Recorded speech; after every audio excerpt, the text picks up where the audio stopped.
What is up, my friends? Believe it or not, it is already time for a Southampton preview here on Anfield Agenda. The Carabao Cup gets underway for the Reds on Tuesday evening. It is an 8 p.m. kickoff, and as you can see from the graphic on the screen, we will be live from 6:45 to take you through the game. We'll have our full match day experience, watch along, match reaction, and player ratings video. If you haven't joined us for a preview on the channel here before, this is what you can expect. I'll give you a bit of an injury update, which is going to be, well, quite good because there isn't any. We'll then go through, give you my predicted 11 for the game and a score prediction as well. On the way, we'll also give you a fact file on our opponents and a recent history against Southampton. Sound good?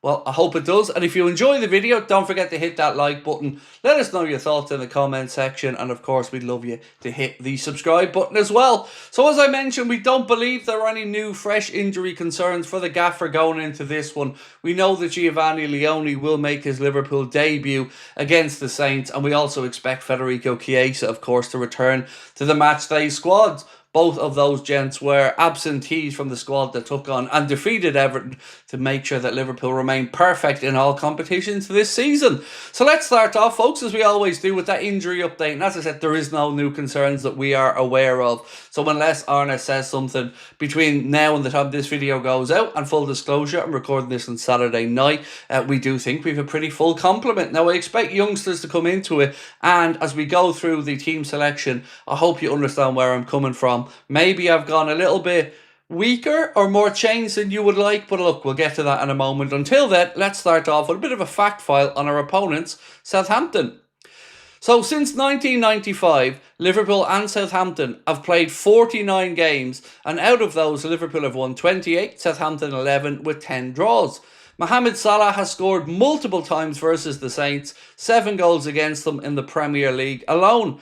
The average goals per match in recent head-to-head meetings between the two teams is about 2.8 to 3 goals. Now let's have a look at our recent head-to-heads against Southampton and, of course, their form coming into the game.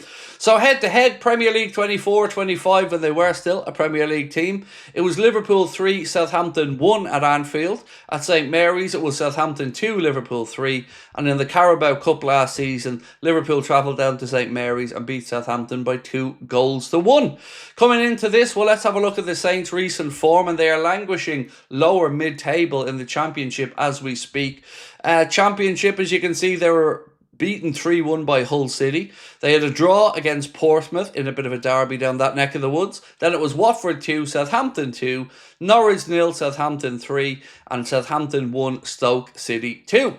So we've learned a little bit about the recent history between the two sides. Now let's talk about the important stuff. Who is going to take to the pitch for Arne Slot in this one? You can expect wholesale changes, so I've done my best to predict the 11, and this is what we've gone with.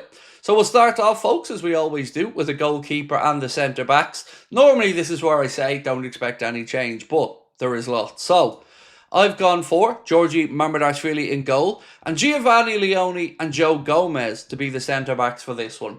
I know people are going to say we don't want a situation with Plymouth Argyle again, but we are at home. We can stack the bench with players. I think Leone, as we know, is going to get a start. So why not put Joe Gomez alongside him? Joe deserves the minutes and the repetition. And if we keep him fit and these guys ready, well, then if we do need them as the season goes on, at least they will be battle-hardened. So that is the centre-backs and the goalkeeper. Now let's talk about the full-back positions. So what I've gone for here is Milos Kerkez again to keep up the good form. Maybe he goes for Andy Robertson, but I think maybe he's going to look at Robbo away against Palace. So for me, I'd go Milos Kerkez at left back. He had a very good game against Everton. Hopefully he can build on that as well. And on the other side, I've gone for Connor Bradley. Partly because I think he's trying to work Frimpong back in, and I don't think he'll want to risk him in a game like this. Partly because I think Bradley did very well against Everton. But if it is Frimpong on that side, obviously I've got absolutely no qualms about that as well. He may even surprise us and throw somebody in there that we're not thinking of. But for now, looking ahead to Crystal Palace away, where I would like to see Frimpong's pace utilised, I would have Connor Bradley at right back, Milos Kerkez at left back, a centre-back pairing of Giovanni Leone and Joe Gomez, and of course, Georgi Mamardashvili I would expect to start in goal. So that's the back five. Now let's move into the midfield. So what I've gone for here is Endo to anchor that midfield at the base. And then I'm going for Curtis Jones to come back in and bring back up his match fitness.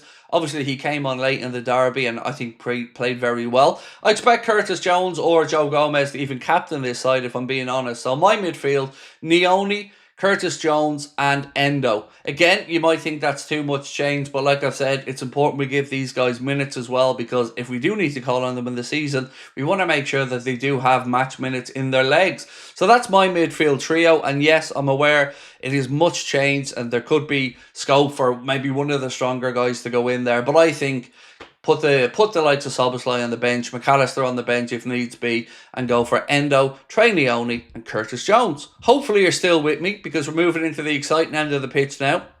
This was a difficult decision to figure out about the front three. I didn't want to go too much with changes. I didn't want to put too much pressure on the youngsters. So ultimately, let's start with the two wide areas, left and right. So, as you can see, right-hand side, I think this would be a perfect opportunity to give Federico Chiesa a run on the right.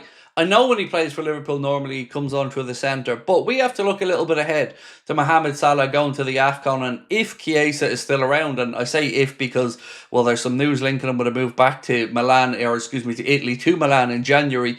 We'll talk about that, well, another time. But for now, I would put him on the right-hand side. Obviously, Rio and Gamoa, I'd love to see him on the left. Give him the full 90. Hopefully, he can get on the score sheet as well and terrorise that Southampton defence. So then all that remains is who goes through the centre. This is what I've gone for. I've gone for Hugo Ekitike. Not because I don't think he's good enough to be in the strongest 11, but because I wanted to try and get somewhat of a balance. And again, Hugo scored against Everton. Keep him playing in this one. Maybe at the end then bring Jayden Danns on for 30. I'm not really sure where Jayden Danns is with match fitness. There is a world where Jayden Danns could start this game, and I'd be absolutely fine with that as well. I just wanted to err on the side of caution here and put in Ekitike, and maybe Jayden Danns can come off the bench and get 30. If the manager thinks Danns is fit to start, then I have no problem whatsoever about putting him in there either. But that would be my front three. So to run through them again one more time: Mamardashvili in goal, Bradley right back, at left back Milos Kerkez, centre back pairing of Giovanni Leone and Joe Gomez, a midfield of Endo, Nioni and Curtis Jones, and then up top Federico Chiesa on the right for me, Rio Ngamoa on the left, and then I would go for Ugo Ekitike through the centre, unless of course Jayden Danns is fit to do 60-65, in which case the gaffer may go with him. So that's the 11. Now let's get into the score prediction. Always a difficult one to gauge here, because we don't know how seriously Southampton are going to take this competition. We don't know if this team I've gone for will be able to gel together. So ultimately, I think it's going to have goals in the game, and I've gone for Liverpool to win by 3-1. Look, I'd love a clean sheet, of course I would, but I want to be entertained as well. So I'm going to go for Liverpool to beat Southampton by 3-1 and book our place in the next round of the League Cup. That is my part done, ladies and gentlemen. Now it is over to you, so do let me know your thoughts in the comment section. I hope you have enjoyed the video, and if you have, don't forget to hit that like button. And of course, if you want to make sure that you are able to submit your player ratings after the game, make sure you are signed up to the Anfield Agenda WhatsApp. You can do so with a QR code in the bottom corner of your screen. That is it from me. We'll see you guys soon. Much love. Thank you. Bye-bye.